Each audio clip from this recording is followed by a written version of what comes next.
Hello friends, welcome to Kalyani IS Academy. We are studying issues and initiatives in the field of agriculture. In the previous lecture, I have taught you or we have taught Agricultural or Farms Acts, and in this lecture we will study MSP, which is in news because of farmers protest. See, Indian farmers, especially from Punjab and Haryana, are protesting against the Farms Act. Their main demand is that government should enact an act on a system of procurement on MSP. They want a written assurance from government to continue the MSP procurement system. And in this lecture we will study the MSP regarding men's system, right? Here in the men's 3-marker question, 5-marker question or 11-marker question can be asked. In the 3-marker question, it can be asked what is the definition of MSP, what is the method of calculation of MSP, right? A2 method or C2 method. The 5-marker question like what is the positive impact of MSP or what is the negative impact of MSP. Also in 11-marker, the question can be asked critically analyze the importance of minimum support price, right, and how it is determined. So in this lecture we will study the MSP, we will study the definition, then who determines the MSP, who announces the MSP, then what are the positive impacts of MSP, what are the negative impacts of MSP, one by one. At first I would like to tell you the background behind it. See, after independence, or we can say that in post-independent India, many agricultural reforms occurred like abolition of jamidari, land ceiling, land holding. But in 1962, India fought a war with China. Then in 1965, India fought a war with Pakistan. And because of these two wars, there was a huge negative impact on Indian agriculture and Indian economy. Also, there was a drought in 1964-65 drought problem, and again in next year 65 and 1965 and 66 there was a huge drought and famine, and because of that there was a huge demand of agricultural food, or we can say that food grains. There was a huge demand of food grains to feed our population. Also we would depend on foreign countries to take food grains from them, right? For an example, that USA provided wheat through PL 480 program to India, but because of Vietnam War, the PL 480 program was cut down by American President Nixon. There were, and इसने भी हमारी समस्या को और बढ़ा दिया. तो एक तरीके से दो युद्धों की वजह से, फिर अकाल की वजह से और वियतनाम युद्ध की वजह से there was a huge shortage of food grains in our country to feed our population. Or to solve this problem, Indian government and agricultural scientists focused on green revolution, right? There was a only way to increase the production of food grains through the green revolution. तो green revolution के माध्यम से जो food security की समस्या थी, इसको हल करने के प्रयास किए गए, राइट? और आपको पता ही है कि जो green revolution is actually a process in which the production is increased using seed, fertilizers, pesticides, herbicides, etc., right? And for that what did हमारे देश के जो एग्रीकल्चरल साइंटिस्ट थे, उन्होंने high yield high yield variety की seed develop किए, और हमने be imported many H/V seeds from Mexico. Also कई जो यूनिवर्सिटी है R&D पर भी क्या है ध्यान दिया गया था, R&D जो है इसको भी इम्प्रूव किया गया, और एक तरीके से यहाँ पर गवर्नमेंट ने अपनी तरफ से हाई यील्ड वैरायटी डेवलप किए और कुछ इंपोर्ट किए, ठीक है। फिर R&D भी हुई। अब जो पूरा का पूरा जो था एक तरीके से ये जो था वो फार्मरों के ऊपर था। यहाँ पर गवर्नमेंट ने अनाउंस किया कि जो जितने भी किसान हैं उन किसानों को अपने खेतों में they should use high yield variety seeds, right, then pesticides, fertilisers, irrigation method, so that the production in the agricultural sector could be increased. But farmers were hesitating to invest in the field because of the investment, or we can say that price. See, देखिए जब क्या होते हैं कि जैसे हमने कहा कि कोई फसल है वो नॉर्मल प्राइस पर बिक रही है। अब अगर हम खेतों में if we will use high yield variety seed, pesticides, right, pesticides, then weedicides, और इरिगेशन के लिए हम इलेक्ट्रिसिटी का और फार्म मैकेनाइजेशन का अगर प्रयोग करेंगे, then definitely the investment will increase. और जब इन्वेस्टमेंट बढ़ेगा तो definitely the price of the food crop should also be increased, otherwise जो किसान है उनको क्या होगा, घाटा होगा। इसीलिए therefore the farmers were hesitating to invest in the agriculture sector. और चूंकि हमारे सामने जो थी फूड सिक्योरिटी की समस्या थी, और किसानों को मोटिवेट करने के लिए और उनको प्रोत्साहन करने के लिए government announced MSP in 1966-67 for the first time.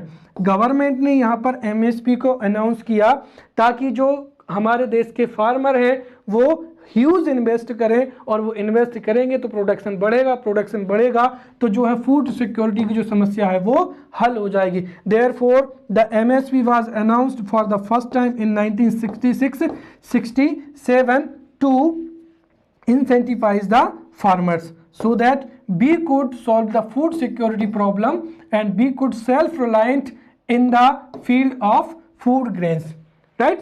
तो इस तरीके से यहाँ पर MSP की क्या हुई, शुरुआत हुई थी। हालांकि हमने कुछ वर्षों में ही, right, within short of time 20 to 25 years we got self-reliant in food production, right? अब जब हमने यहाँ पर फूड सिक्योरिटी की जो समस्या है उसको हल कर लिया है, तो अगर हम ये कहें कि वर्तमान समय में जो है MSP is important at the present time, तो उसके लिए जो MSP का जो है पॉजिटिव इम्पैक्ट वो वाला टॉपिक हम यहाँ पर पढ़ेंगे। So in this method the MSP was first announced in 1966-67 ताकि जो किसान है वो एक तरीके से अपने खेतों में अच्छा खासा इन्वेस्टमेंट करें। अब हम यहाँ पर समझेंगे MSP की परिभाषा और इससे संबंधित तथ्य। सी what is MSP? See, MSP is a minimum price for any crop which is accepted by government as remuneration to the farmer, right? Or we can say that MSP is the price, right? See, MSP is the price for any crop which is paid by the government agencies like FCI, TriFed, NAFED at the time of purchase of the crop. It means that when FCI, NAFED procures the food grains at MSP, then they pay whatever the price they pay, that is called here MSP. And if we talk about MSP, so MSP is a system of market intervention. अब आपको मैंने पहले ही बताया था कि उस समय पे जो था हमें फूड सिक्योरिटी की वजह से गवर्नमेंट ने MSP को अनाउंस किया था, परंतु वर्तमान समय पे यहाँ पर जो है MSP एक मार्केट इंटरवेंशन स्कीम के तहत भी यहाँ पर अनाउंस किया जाता है। वो क्या है उसको समझिए। देखिए, agriculture is depend on monsoon, right. And आपको पता है कि जिस बस मानसून अच्छा होता है उस समय पे क्या होगी, बम्पर पैदावारी होगी। And if there is a bumper production then definitely supply will increase, right. और अगर सप्लाई इंक्रीज होगी तो as a result price of a commodity will go down, right. और जब कभी भी चाहे वो गेहूं हो, right, for an example for wheat, paddy, whenever there is a huge production the supply will increase and the price will suddenly falls. और in this situation what happens, जब जो प्राइस है वो एकदम से गिरते हैं तो जो कॉस्ट ऑफ प्रोडक्शन होती है वो भी क्या होती है, बहुत कम हो जाती है। और किसानों को इसी ह्यूज जो एक तरीके से शार्प फॉल होता है उसी से बचाने के लिए यहाँ पर गवर्नमेंट इंटरवीन करती है। Therefore MSP is a system of market intervention adopted by government of India, right? So here is the definition. So we can say that MSP is the minimum price for any crop which is accepted by government as remuneration to the farmers, right? Now we will see who determines the MSP. Here see, now you need to understand here MSP is calculated or determined by a different body and announced by a different body, right? At first we will study who determines the MSP. So MSP is determined by CACP, right? Here CACP, right, Commission for Agricultural Cost and Price, CACP announces MSP for 22 mandated crops, right, and fair and remunerative price for sugarcane. So in this we can see that 22 plus का first MSP for 22 crops and FRP fair and remunerative price for sugarcane. So here CACP recommends, right, CACP determines the MRP and FRP and it recommends to the government.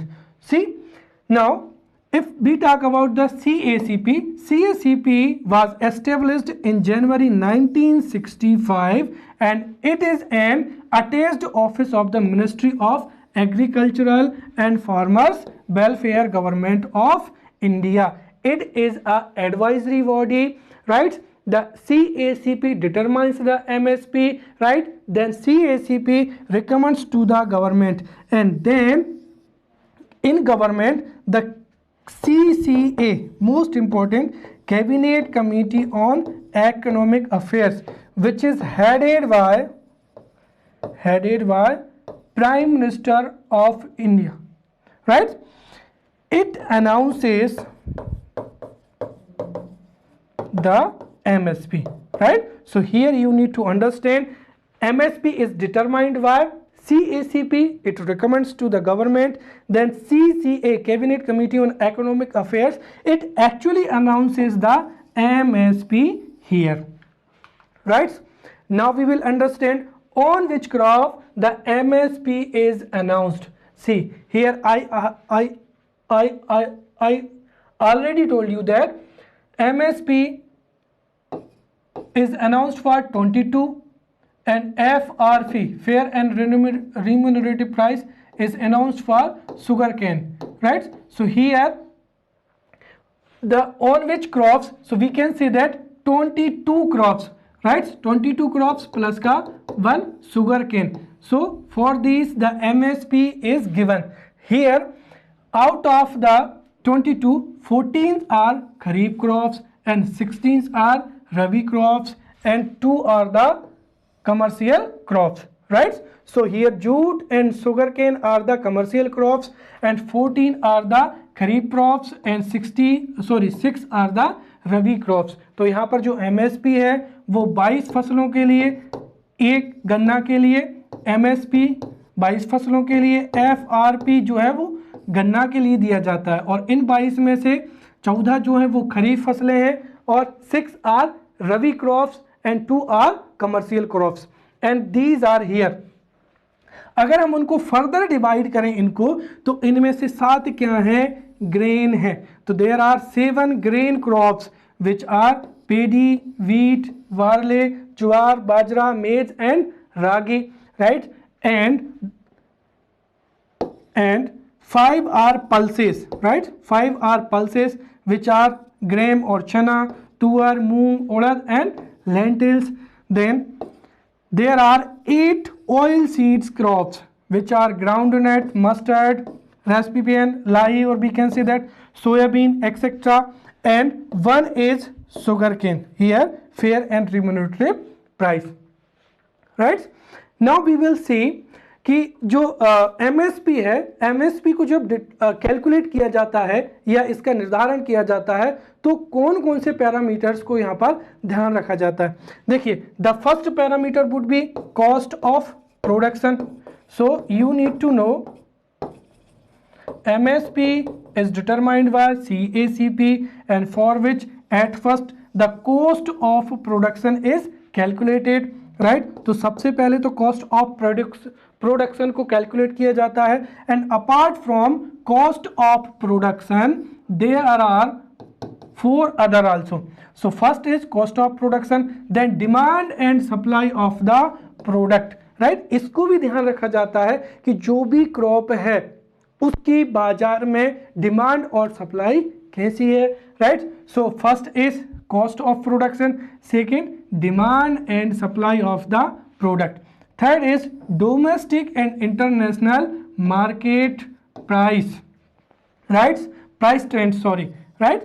So here third is price trends in the domestic market and international market, fourth is price implication for the consumer, or we can say that inflation, and fifth is environment and terms of trade between agricultural and non-agricultural sectors also considers. It means that to calculate or to determine the MSP, 5 things are considered. First is cost of production, then demand and supply of the product, and price trend, then inflation, then environment and terms of the trade between agricultural and non-agricultural sectors. So right, so in this way we have studied here CACP calculates or determines the MSP, right। उसके बाद में CCA जो है वो MSP को announce करता है, और जब जो CACP है वो MSP को कैलकुलेट करते समय इन 5 बिंदुओं पर ध्यान देता है, right.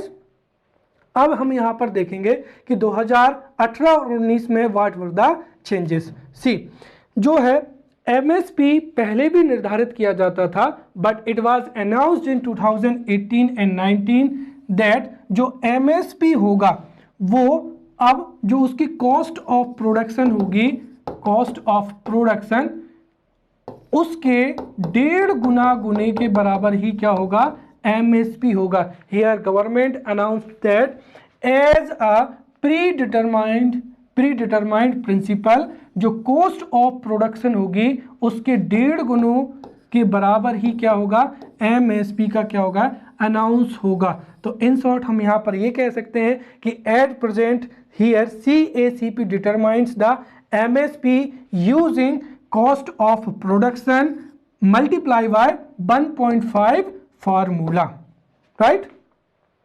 Now we will see the method of determination of production, and this question is important। आगे जाकर मैं आपको बताऊंगा कि जो फार्मर की जो डिमांड्स है MSP को लेकर, और जो Swaminathan the farmers are telling to apply the Swaminathan report, तो स्वामीनाथन रिपोर्ट का संबंध कहाँ से है वो पूरा का पूरा आपको यहाँ से समझ में आएगा। तो now we will study method of determination of cost of production. तो यहाँ पर जो कॉस्ट ऑफ प्रोडक्शन है जिसका 1.5 गुना क्या होगा, इसका 1.5 गुना ही MSP होगा। तो यहाँ पर अब हमको ये समझना जरूरी है कि जो कॉस्ट ऑफ प्रोडक्शन है how it is calculated, right. At first for your information, जो यहाँ पर जो भी कॉस्ट ऑफ प्रोडक्शन के जो भी आंकड़े होते हैं they are means here CACP does not do the ground level survey. यहाँ पर CACP के अधिकारियों के द्वारा ग्राउंड लेवल सर्वे नहीं किया जाता है। CACP takes the data from, यहाँ पर जो data related to the state wise and crop specific production cost, crop specific production cost and state wise which is provided by directorate of economics and statics. इससे तो इसका जो data है वो यहाँ पर CACP इस्तेमाल करता है। कहने का मतलब ये है कि CACP खुद जाकर डाटा को कलेक्ट नहीं करता है किसानों से, यहाँ पर सर्वे के द्वारा नहीं पूछा जाता कि आपने कितना बीज खरीदे, सीड्स खरीदे, कितना फर्टिलाइजर खरीदे। यहाँ पर जो CACP है वो director of economic and statics जो है उसके द्वारा जो स्टेट वाइज और क्रॉप स्पेसिफिक प्रोडक्शन कॉस्ट के जो आंकड़े इश्यू किए जाते हैं उनका इस्तेमाल करके here CACP determines the MSP and also the figures are available only at the intervals of the 3 years। यहाँ पर जो आंकड़े जो कि यहाँ पर इकोनॉमिक्स एंड स्टैटिक्स डिपार्टमेंट जारी करता है वो 3 साल में जारी किए जाते हैं। तो कुल मिलाकर यहाँ पर CACP uses these statistics to determine the CACP. Also, CACP uses 3 formula to calculate the cost of production. The first formula is A2, right? And in A2 formula, we can say that in A2 formula, the direct expenditure incurred by the farmer, or we can say that the direct expenditure to purchase seeds, fertilizers, pesticides, labour, land taken on lease, फिर fuel जो mechanisation है उसके लिए fuel और irrigation, इन सब को इसमें include किया जाता है। मतलब A2 फार्मूला जो होता है इसके तहत, A2 फार्मूले के तहत जो कॉस्ट ऑफ प्रोडक्शन होगी वो क्या होगी, जो डायरेक्ट एक्सपेंडिचर है वो, राइट। किसान ने जितना का भी जो सीड है, फर्टिलाइजर है, लैंड है और जो फ्यूल है और उसके बाद में जो इरिगेशन में जितना भी खर्चा हुआ है उन सब को जोड़कर यहाँ पर A2 फार्मूले से हम कॉस्ट ऑफ प्रोडक्शन निकालते हैं, राइट। नेक्स्ट आता है उसके बाद में A2 प्लस का FL फार्मूला। ये फार्मूला क्या होता है कि इसमें देखिए यहाँ पर डायरेक्ट जो एक्सपेंडिचर है वो तो इसमें सम्मिलित होता ही है।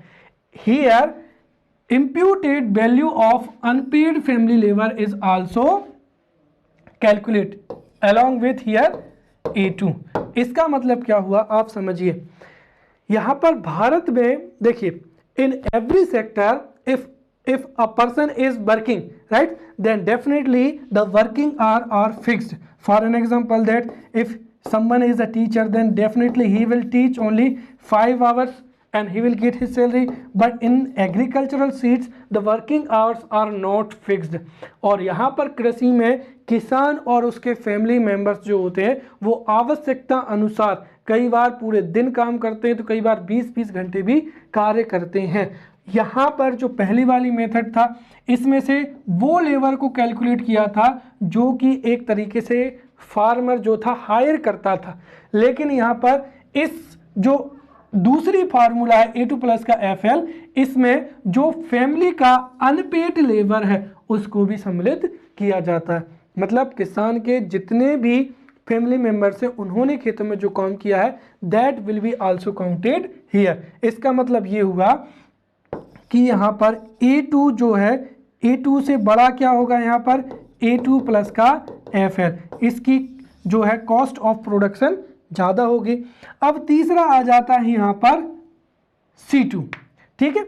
जो C2 है, C2 is a more comprehensive, और वो क्यों है, क्योंकि इसमें आप समझिए यहाँ पर C2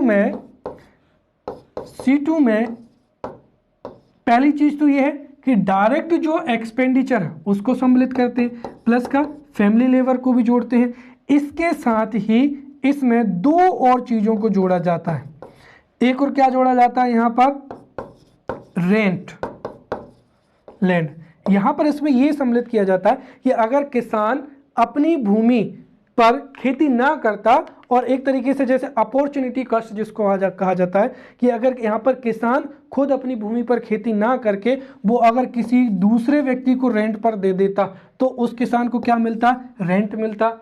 इट मीन्स दैट जो फार्मर है उसके पास में एक अपॉर्चुनिटी कॉस्ट है, और वो क्या है? रेंट है। कि अगर वो चूंकि अपने खेत पर खुद क्या कर रहा है? खेती कर रहा है, इसलिए उसका लगान भी इसमें क्या करना पड़ेगा? जोड़ना पड़ेगा। वैसे ही एक तरीके से उसने जितना भी पैसा कृषि में इन्वेस्ट किया है उतना पैसा अगर वो किसी दूसरे व्यक्ति को दे देता तो definitely he will get interest, interest. तो यहाँ पर जो इंटरेस्ट है उसने जो भी जितना भी इन्वेस्ट किया है वो भी यहाँ पर क्या किया जाता है? जोड़ा जाता है। तो ये जो है ये तीनों को जब हम जोड़ेंगे A2 प्लस का FL, फिर भूमि के लिए रेंट और कैपिटल के लिए इंटरेस्ट, तो उससे क्या आएगा? यहाँ पर जो प्रोडक्शन कॉस्ट आएगी वो C2 फॉर्मूले के तहत यहाँ पर प्रोडक्शन कॉस्ट आएगी। अब हम यहाँ पर समझते हैं कि ये तो हमने यहाँ पर जो है पूरा method of determination of cost of production ये पढ़ लिए, और इसमें से आप इन दोनों को थोड़ा अच्छे से ध्यान रखना जिसको हम आगे समझेंगे। अब what was the issue related to it? See, in 2018-19 government announced that we will provide MSP which would be 1.5 times of cost of production, right. तो गवर्नमेंट ने यहाँ पर ये कहा कि जो कॉस्ट ऑफ प्रोडक्शन होगी उसके 1.5 गुने का जो है वो MSP हम इतना फिक्स करेंगे या इतना देंगे। लेकिन government did not tell that on which formula the cost of production would be calculated, किस फॉर्मूले के तहत यहाँ पर कॉस्ट ऑफ प्रोडक्शन को निकाला जाएगा, क्योंकि जो कॉस्ट ऑफ प्रोडक्शन है वो इन 3 फॉर्मूले से निकाली जाती है, राइट। और इसमें से पहला फॉर्मूला कौन सा हो जाएगा? A2, then A2FL, then C2। तो यहाँ पर गवर्नमेंट ने नहीं बताया था।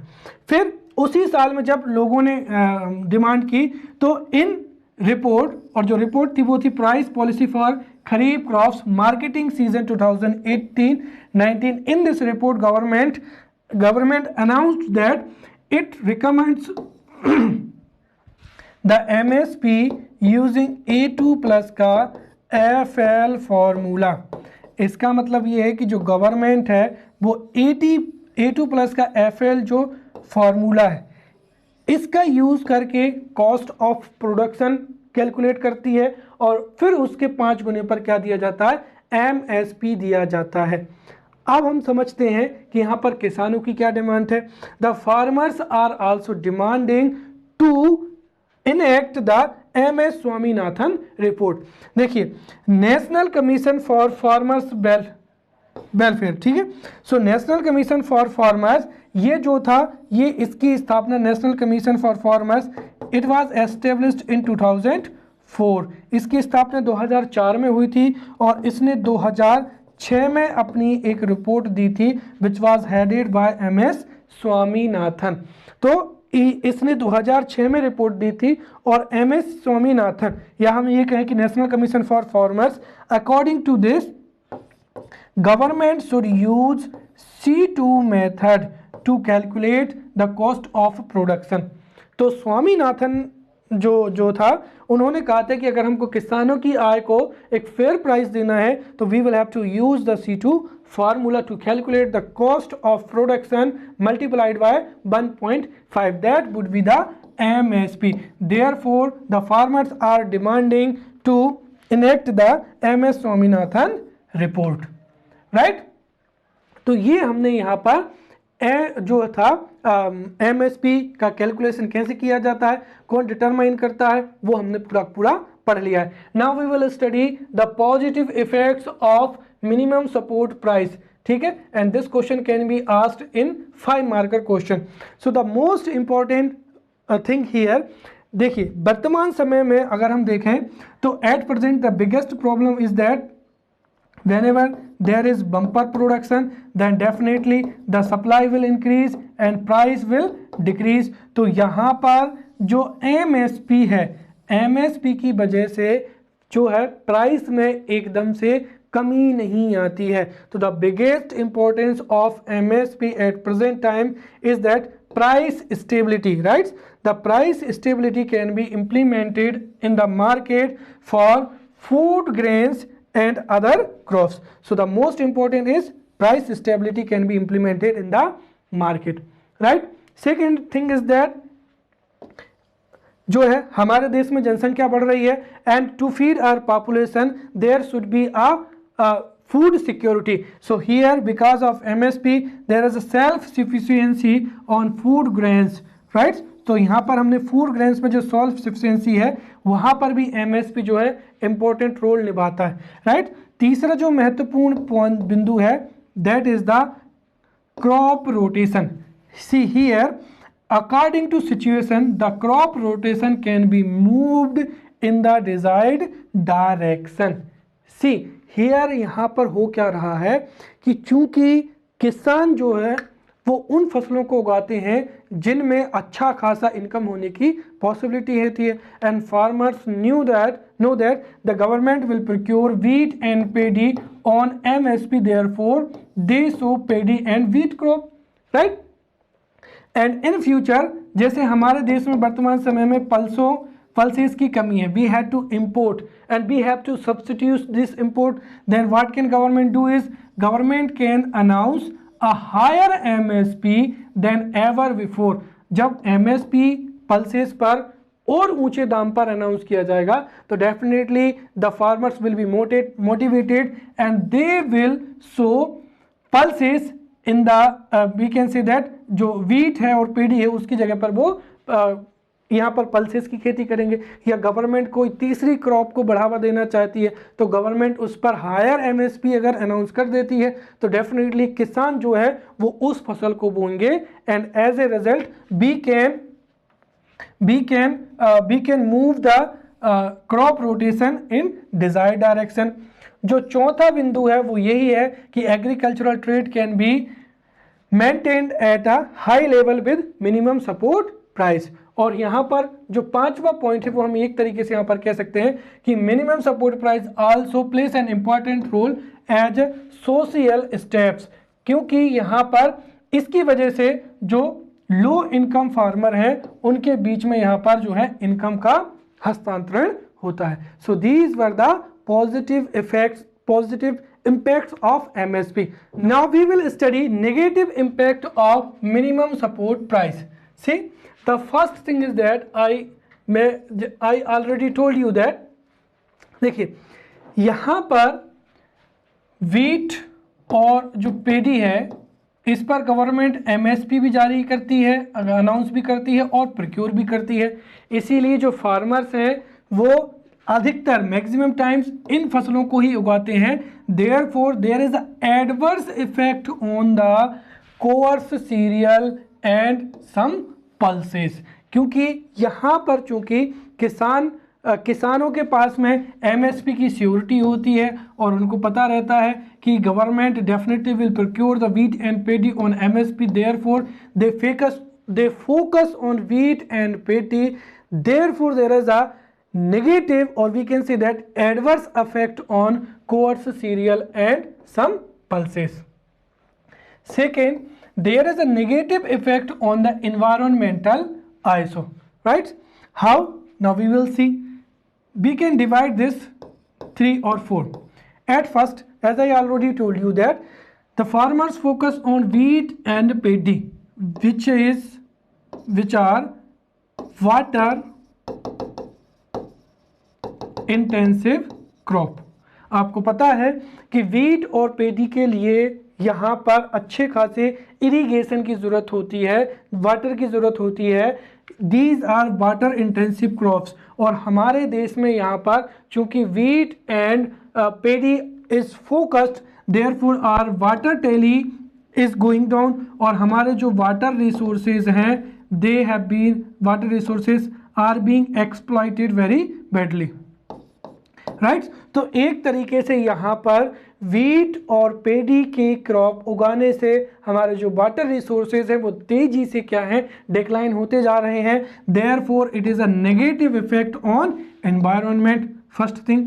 नेक्स्ट, चूंकि यहाँ पर गवर्नमेंट जब भी चुनाव आते हैं तो government is increasing MSP for wheat and paddy, therefore the farmers want to increase the production, therefore they are also increasing the fertilisers and chemicals, right. तो यहाँ पर खेतों में केमिकल्स जो फर्टिलाइजर्स हैं, पेस्टिसाइड्स हैं, वीडिसाइड्स हैं, उनका भी इस्तेमाल अब ज़्यादा होने लगा रहा है। मतलब कह सकते हैं कि एट टाइम केमिकल्स का ओवर यूज हो रहा है, and because of the over use of fertilisers, pesticide, weedicides, harmful, right, harmful chemicals जो है वो हमारे फूड चेन में क्या है, एंटर हो रहे हैं। और जब ये हार्मफुल जो केमिकल्स हैं हमारे फूड चेन में एंटर होंगे तो उससे हमारे हेल्थ पर भी क्या होगा, नेगेटिव इफेक्ट पड़ेगा। तो एक तरीके से जो है बिकॉज ऑफ एमएसपी, हालांकि ये बहुत उतना डेप्थ में है, अगर हम देखें तो इससे इन्वायरमेंट पर भी बुरा प्रभाव पड़ रहा है, and there is negative effect on our health also. Why? Because the use of chemical fertilisers, chemical pesticides is increasing day by day. ठीक है, तो ये 3 पॉइंट हो गए। चौथा पॉइंट यहाँ पर ये भी है कि इन आवर कंट्री जो एमएसपी है और एफआरपी है, 22 फसलों के लिए एमएसपी और 1 फसल के लिए एफआरपी गवर्नमेंट अनाउंस करती है, but there is not a procurement, regular procurement. अगर हम देखें तो हमारे देश में 70% जो किसान हैं they don't know about MSP, what is MSP. तो जब 70% किसानों को पता ही नहीं है what is MSP, then how will they take the advantage of the MSP. Therefore the advantage of MSP is being taken by means in particular state और particular reason.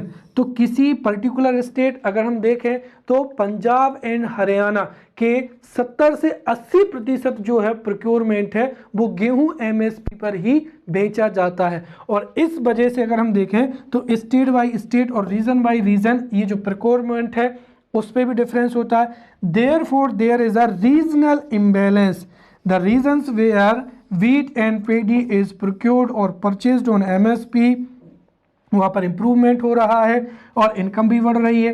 वहीं जहाँ पर एमएसपी पर खरीदी नहीं हो रही है या जहाँ पर जानकारी नहीं है वहाँ पर जो है किसान की जो आय है वो कम है। Therefore there is a increase in income disparity and regional imbalances are also, therefore it is the reason why the most of farmers, as I already told you in the first lecture, मतलब शुरुआत में ही मैंने बताया था कि जो किसान आंदोलन कर रहे हैं वो मेनली पंजाब एवं हरियाणा से हैं, क्योंकि हरियाणा एवं पंजाब में मैक्सिमम जो वीट एंड पेडी है वो एमएसपी पर ही बेचा जाता है, right.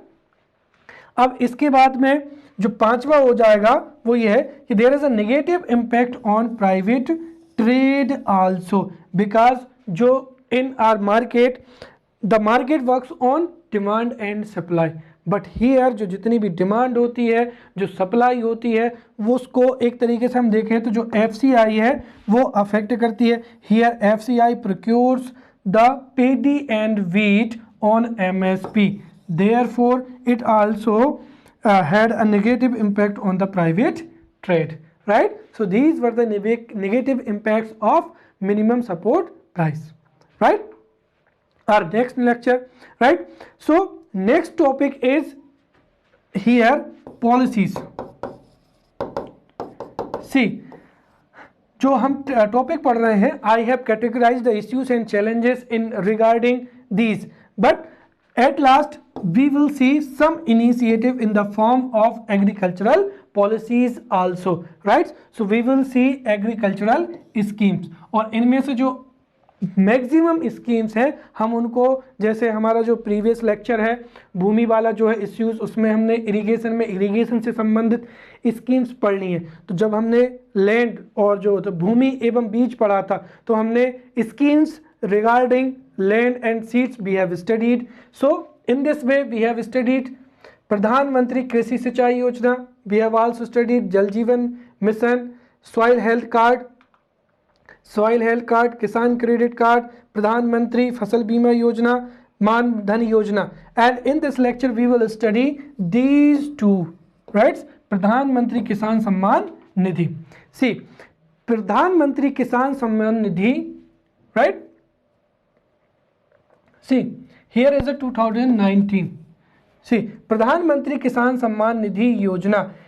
This scheme was announced in interim budget in 2019. तो प्रधानमंत्री किसान Samman Nidhi scheme was announced in 2019 in interim budget, and in this scheme 2000 rupees in 3 installment. It means that 6000 rupees would be given to farmers every year, and here small marginal farmers would be provided these 6000 rupees, but it was earlier.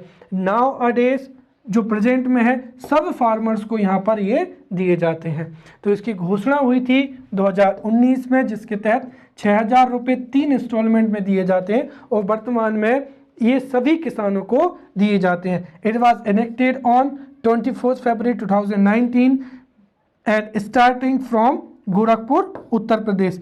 It is enacted by ministry of agriculture. अब main मुद्दे की बात यह है कि ये scheme का संबंध है किससे. तो it is income support scheme. As I already told you that there is a problem of agricultural credit in our country. Therefore, many small and marginal farmers does not have enough money to purchase seed, fertilizers, etc., etc. Therefore, this scheme would provide income support to the farmers so that they could satisfy their demands and they could purchase seeds, fertilizers, etc., etc. Now we will see इस जो scheme है इसकी कौन कौन सी कमियां हैं, ये भी एग्जाम्स में पूछा जाता है. तो इसकी जो है पहला नेगेटिव जो है इम्पैक्ट वो ये है कि देखिए, if the name of farmer is not mention in the land record of state और union territory, then definitely he will not get the benefit of this scheme. It means that अगर हम ये कहें तो हमारे देश के जितने भी लैंड लॉस जिनके पास में भूमि है ही नहीं और जो टीन एंड फार्मर्स हैं, they will not get a benefit. और ये आंकड़ा एक बहुत बड़ा है. हमारे देश में कई means many people are landless and many are tenant farmers. तो टीन एंड फार्मर्स और लैंडलेस इनको इस स्कीम का फायदा नहीं मिलेगा, राइट. और इन दिस और सेकंड जो दूसरा हो जाएगा कि जो ट्राइबल फार्मर्स हैं, राइट, जो ट्राइबल फार्मर्स हैं उनको भी इस स्कीम का फायदा नहीं मिलेगा. दूसरी क्या है कि यहाँ पर government is telling that we will provide 6000 rupees to invest in the agriculture, but as far as if we take minimum 2 hectare lands, यदि 2 हेक्टेयर लैंड की बात करें तो उसमें वर्तमान कैलकुलेशन के अनुसार से 50,000 rupees should be available to investment. तो अगर हम देखें तो 50,000 रुपये चाहिए 2 हेक्टेयर खेती में निवेश के लिए, और यहाँ पर government is providing only 6,000 rupees which is very very low, right. तीसरा यहाँ पर ये हो जाएगा कि there are many parallel schemes, right, means similar schemes are operating in many states.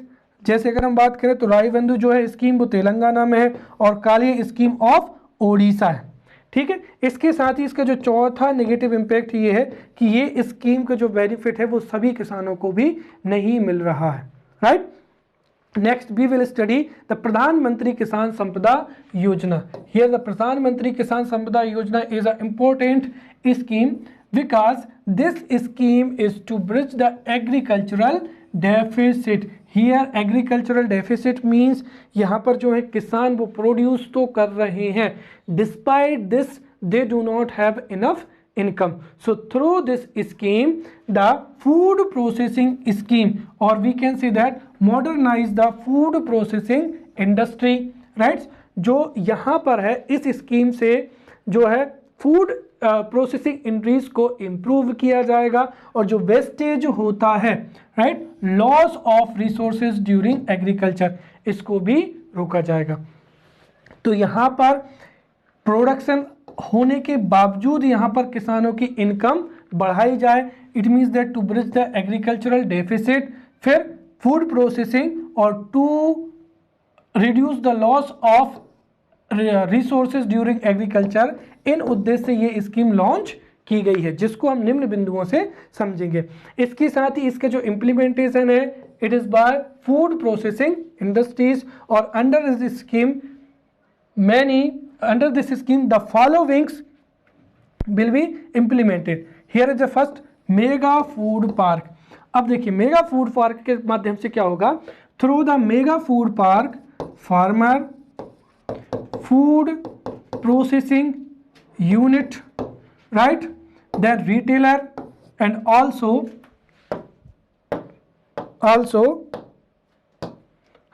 here through this scheme, if we talk about, so the mega food park would be implemented in our country, and through mega food park farmer, here processing industry and retailer and market all would be connected। तो यहाँ पर बाजार है, farmer है, फिर food processing unit, इनको आपस में कनेक्ट करेंगे ताकि जो प्रोड्यूस है उसको प्रोसेस करना आसान हो, और प्रोसेस के बाद में उस जो ही प्रोसेस्ड फूड है उसको बाजार में बेचना भी क्या हो जाए, आसान हो जाए। तो थ्रू प्रधानमंत्री Kisan Sampada Yojana mega food parks would be established और इम्प्लीमेंटेड। सेकेंड, कोल्ड स्टोरेज, और we can say that cold storage facility would be improved. देखिए हमारे देश में जो है वेजिटेबल्स हैं, vegetables, fruits, these are perishable items, if we do not use within 2 or 3 days then definitely ये क्या हो जाएंगे, वेस्ट हो जाएंगे, और उनको लंबे समय तक स्टोर करने के लिए हमारे पास में कोल्ड स्टोरेज होना चाहिए। Therefore here cold storage facility would be improved and the loss of resources would be less, right. तीसरा यहाँ पर क्रिएशन एंड फैसिलिटी, जो food processing and testing preservation जो कैपेसिटी है उसको भी क्रिएट किया जाएगा। जिन क्षेत्रों में जो है फूड प्रोसेसिंग की टेस्टिंग की व्यवस्था नहीं है, टेस्टिंग लैब्स नहीं है, वहाँ पर उनकी स्थापना की जाएगी, और जहाँ पर है वहाँ पर इनको एक्सपेंशन किया जाएगा, ताकि जो फूड प्रोसेसिंग के माध्यम से जो जितने भी आइटम्स आर बीइंग बन रहे हैं उनकी एक तरीके से अच्छे से टेस्टिंग हो सके, right.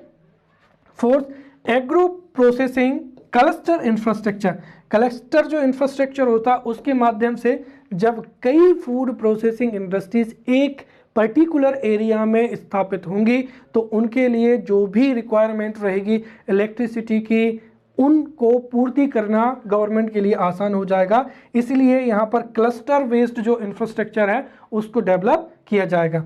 Next, creation of backwards and forward linkages, ताकि इससे कृषि के क्षेत्र में अन्य लोगों को भी क्या मिले, रोजगार मिले। बैकवर्ड लिंकेजेस में हो जाएगा कि जो लोग खेती में काम करते हैं वहाँ पर जो है लेबरर्स की ज़रूरत पड़ेगी, फिर ट्रांसपोर्ट की ज़रूरत पड़ेगी, और उसके बाद में जो फॉरवर्ड लिंकेजेस हो जाएंगे, जब मतलब फूड आइटम्स प्रोसेस्ड हो जाएंगे तो मार्केटिंग की, ट्रांसपोर्ट की, इस तरीके की यहाँ पर रिक्वायरमेंट होंगी तो उनको डेवलप किया जाएगा।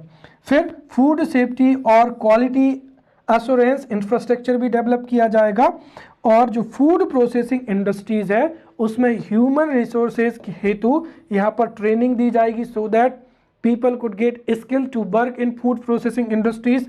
Also many institution would be established, right. So this was the Pradhan Mantri Kisan Sampada Yojana. Now we will see model questions. See हमने यहाँ पर we have studied every issues and initiatives in the field of agriculture, और उनमें से यहाँ पर मैंने कुछ मॉडल क्वेश्चंस लिए हैं, and you should try to write a answer, right। तो यहाँ पर जो जितने भी क्वेश्चंस है मैं आपको बता दूं कि जो 3 नंबर के जो क्वेश्चन है उसमें हमको यहाँ पर जो है मुश्किल से 1 से 2 पंक्तियों में, या ज़्यादा से ज़्यादा मैक्सिमम 3, इससे ज़्यादा नहीं, तो हमको यहाँ पर एक या दो लाइन में इसका उत्तर देना है और यहाँ पर एक से या दो लाइन में उत्तर देना है। तो कुछ जो सीधे सीधे हैं तो नीम कोट यूरिया, तो यहाँ पर जैसे नीम कोट यूरिया है तो ये क्या होता है, इसका इस्तेमाल क्यों किया गया, तो हाँ इस तरीके से आपको उत्तर देना है। तो नीम कोट यूरिया के बारे में अगर आप दो चीज़ें लिखना चाहें तो इसको हमने, सीधी सी बात है, नीम कोटेड यूरिया जो था वो यूरिया की स्मगलिंग रोकने के लिए यहाँ पर यूरिया को ही हम नीम से कोट करते हैं, राइट। और इससे जो उसकी डिजोल्विंग रेट है वो भी कम हो जाती है, जिससे ग्रोथ होती है वो बढ़ जाती है। तो इस तरीके से हमको यहाँ पर उत्तर लिखना है।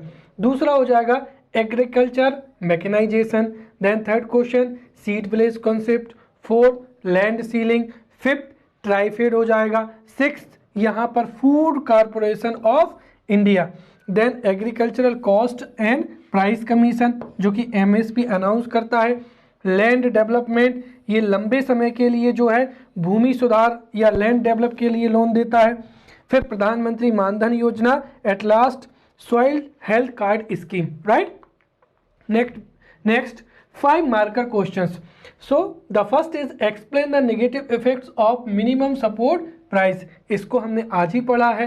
फिर throw light on the challenges of agricultural mechanisation, इसमें हमें वो पॉइंट्स मेंशन करने हैं जिसमें मैंने बताया था कि एक तो हमारे देश की जो क्लाइमेट है और यहाँ की जो सॉइल है वो अलग हो जाती है, इसलिए जब हम सीधा मशीनों को विदेशों से इंपोर्ट करते हैं तो उनकी R&D होना चाहिए, इसके बारे में मैंने आपको पूरा का पूरा बताया था, right. Third is mention the inputs of organic farming, right. Bijamrit हो जाएगा, अग्निअस्त्र, नीमास्त्र, बफासा, वो तो हम यहाँ पर सबसे पहले इंट्रोडक्शन देंगे, फिर जो जितने भी इनपुट्स होते हैं, राइट, वो लिखेंगे और उसके बाद में कंक्लूड कर देंगे। फिर right the challenges of agricultural irrigation, जो पुरानी मेथड है, कन्वेंशनल मेथड है, उनको लेकर प्रधानमंत्री किसान संपदा योजना। नेक्स्ट 11 मार्कर क्वेश्चंस है यहाँ पर। The first is explain in the detail the land reforms that took place in India after independence, और ये पूरा का पूरा जो टॉपिक है मैंने आपको बहुत अच्छे से कंप्लीट कराया है। The second question is throw light on the areas left behind by the green revolution, right. Third is explain the determination process of, ये actually here it is MSP, इसको आज ही हमने पढ़ा है कि जो MSP है उसका निर्धारण कैसे होता है, how it is MSP is calculated, we need to write that. फिर फोर्थ हो जाएगा explain how the essential commodities act would be beneficial for the farmer, ठीक है। तो इन सब टॉपिक को I have taught you very briefly and अब आपको यहाँ पर इनकी प्रैक्टिस करना है। तो इसके साथ ही हमारा ये टॉपिक समाप्त होता है। In next lecture we will meet with the new topic. Till then thank you.